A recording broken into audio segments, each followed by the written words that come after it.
자, 한번 보겠습니다. 첫 번째, 51번 문제부터 우리는 75번 문제까지예요. 법규는. 51번 문제부터 보겠습니다. 자, 51번, 52번, 53번, 54번 이렇게 보시면은 요 네 문제가 소방 기본법 문제거든요. 기본법 문제인데 맨 앞에 보면 다 나와 있죠. 소방 기본 법령상, 소방 기본 법령상, 소방 기본 법령상. 그죠?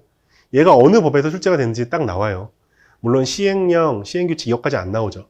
그냥 보시면 되겠습니다. 첫 번째, 소방 기본 법령상 소방 대상물에 화재가 발생한 경우 정당한 사유 없이 소방대가 현장에 도착하기 할 때까지 사람을 구출하는 조치를 하지 않은 관계인 누구 얘기합니까?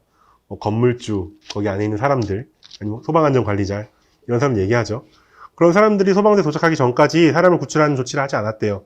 그때 벌칙이 무엇이냐? 라고 나오네요. 그죠? 첫 번째 문제부터 뭐예요? 벌금 문제예요. 벌금 문제입니다. 이거는 그냥 외우는 수밖에 없죠. 수밖에 없는데, 우리가 기본법에서 나중에 이론 강의할 때 기본법에서 어느 정도 벌금에 관련된 것들을 정리해드리고 각 법별로 다 정리를 해드릴 거예요. 근데 물론 정리를 해드리지만 나중 되면 다 헷갈려요. 그래서 일단은 답은 1번이에요. 100만 원 이하의 벌금입니다. 소방기본법 제54조가 우리 벌금 관련된 내용이거든요. 그래서 거기에 나와 있습니다. 100만 원. 자, 두 번째요. 소방기본법령상 소방본부 화재조사 전담부서에 갖추어야 할 장비 및 시설 중 감식, 감종용 기기에 속하지 않는 것은. 자, 이거는요, 신규 문제, 새로 출제된 문제입니다. 그동안 우리가 많이 나왔던 건 뭐냐면은 우리가 소방 점검, 작동 기능 점검이나 종합 정밀 점검을 할 때 쓰는 장비들에 대해서는 많이 나왔었는데 이거는 뭐예요? 소방본부 화재 조사 전담 부서가 갖춰야 될 장비잖아요. 그죠? 보니까 얘가 어디 나와 있냐면은 소방기본법 시행규칙 별표 6에 나와 있어요. 시행규칙 별표 6에 나와 있습니다. 신규 문제입니다. 답은 4번이에요. 딱히 거리까지 측정할 필요는 없다. 이렇게 나와 있습니다. 그래서 이런 건 오늘 좀 어려웠겠죠. 네, 이거는 좀 어려웠던 문제입니다. 자, 53번입니다. 소방기본법령상 소방대장이 화재 현장의 소방활동 구역을 정하여 출입을 제한하는 경우, 그죠? 화재 현장 가면 이렇게 가이드라인 쭉 치죠, 그죠? 소방활동에 필요한 사람으로서 그 구역에 출입이 가능하지 않은 자는. 한번 맞춰보세요, 몇 번인가.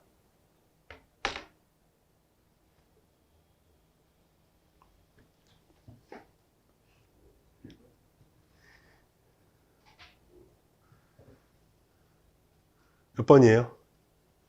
4번. 4번. 자, 왜 4번이냐면은, 그 소방 현장에 나갔을 때, 그때 거기에 총 책임자는 누구예요? 문제에 나와 있듯이 소방대장이에요. 소방대장. 그죠? 그 현장을 총 관리하는 사람은 소방대장입니다. 그래서 4번에 소방대장이 소방활동을 위하여 출입을 허가한 사람이 돼야 됩니다. 그래서 4번이에요. 자, 1번 볼게요. 소방활동 구역 안에 있는 소방대상물의 소유자. 당연히 들어갈 수 있겠죠. 그죠? 내 건물에 불이 나는데 내가 못 들어가면 안 되잖아요. 두 번째, 정기 업무에 종사하는 사람으로서 원활한 소방활동을 위하여 필요한 사람. 필요하면 들어갈 수 있겠죠. 3번, 구조구급 업무에 종사하는 사람. 당연히 들어갈 수 있을 거고요. 추가적으로 여기에 좀 헷갈리게 나오는 게 기자들 있죠. 기자들도 출입이 가능해요. 출입이 가능합니다. 그런 것도 확인하시면 될 것 같아요. 그 다음에 그래서 53번 같은 문제는 기존에도 기출이 됐던 문제들이고요. 굉장히 쉬운 문제입니다. 54번도 한번 보시겠습니다. 소방본부의 종합상황실 실장이 소방청의 상황실에 보고하여야 하는 화재가 아닌 것은, 그죠?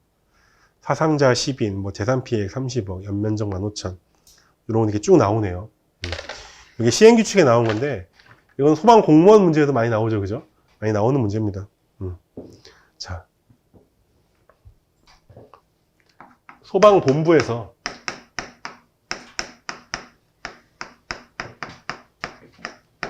소방청으로 뭘 해요? 보고한대, 보고.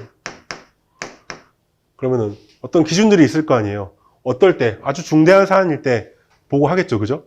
자, 딱 되게 쉽습니다. 어차피 이게 뭐 보고해야 될 사항들이 엄청나게 리스트가 많은데 우리가 실제로 문제 내면서 장난칠 수 있는 건 뭐예요? 숫자예요, 숫자. 거의 숫자만 장난칩니다. 그래서 볼게요. 사망자 몇 명 이상이어야 돼요? 몇 명이에요, 선생님? 사망자 5명 이상. 그죠? 그 다음에 사상자. 사상자는 뜻이 뭐냐면은 다친 사람과 죽은 사람 합친 거. 그죠? 몇 명 이상? 10명 이상. 또 뭐 있을까요? 이재민. 이재민이 100명 이상 발생했을 때. 이렇게. 이런 것들은 반드시 암기사항이에요. 암기사항입니다. 그 다음에 재산피해. 재산피해가 얼마 이상일 때? 50억. 오케이. 50억 이상일 때. 이게 되고요. 그 다음에 공장. 공장 면적이 15,000제곱미터 이상일 때. 그 다음에 선박인데요. 선박은 잘 보셔야 돼요. 선박 같은 경우는 바다에 떠다니는 배는 불이 나면 누가 거예요? 해경이 겁니다. 해경. 그죠? 해경이 겁니다. 근데 항구에 계류시켜둔, 정박시켜둔 선박은 어디로 들어가요? 우리 소방 쪽으로 들어가요. 소방 대상물로 들어가요. 선박인데 반드시 정박되어 있는 거죠. 그죠? 정박되어 있는 것만. 선박 톤수가 몇 톤 이상? 몇 톤이에요? 선박 1000톤 이상. 그죠? 1000톤 이상. 뭐 요 정도만 아셔도 충분히 다 풀 수 있어요. 그죠? 그래서 이거는 꾸준히 기출이 됐던 문제고 아마 쉽게 보신 분들은 푸셨을 수 있을 거예요. 4번입니다. 자, 55번 보시겠습니다. 55번. 소방시설공사 업령상 200만 원 이하의 과태료 부과 대상이 아닌 경우는 이런 문제가 제일 까다로운 문제 중에 하나입니다. 그죠? 찾아야 됩니다. 뭔지 뭐 다 모르겠어요. 그죠? 답은 4번이에요. 4번. 자, 1, 2, 3번은요. 세 개 다 과태료 200만 원 이하의 과태료. 그죠? 200만 원 이하의 과태료고요. 4번만 뭐예요? 4번만 벌금 300만 원입니다. 벌금 300만 원. 이런 게 제일 까다롭죠.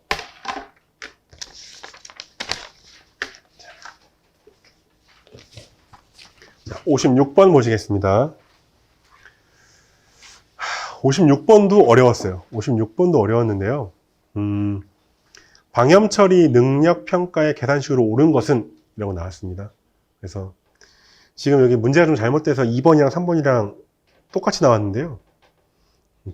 요게 맞아요. 답은 3번입니다. 3번. 그래서 이것도 잘 안 나오던 문제예요. 방염처리 능력평가에. 잘 안 나오던 문제인데요. 사실은 방염보다는 뭐가 많이 나왔냐면은 점검 관련된 능력평가에 이게 훨씬 많이 나왔었거든요. 근데 방염이 신규로 나왔죠. 그래서 이거는 시행규칙 별표 3에 있었습니다.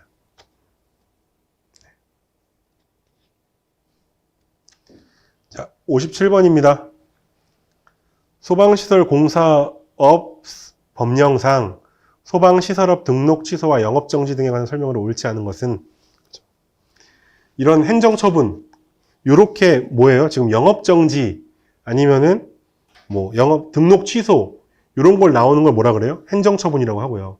아까처럼 돈을 내야 되는 거 있죠. 징역이나 돈 내야 되는 거, 뭐 벌금 또는 뭐 과태료 이렇게 얘기를 합니다.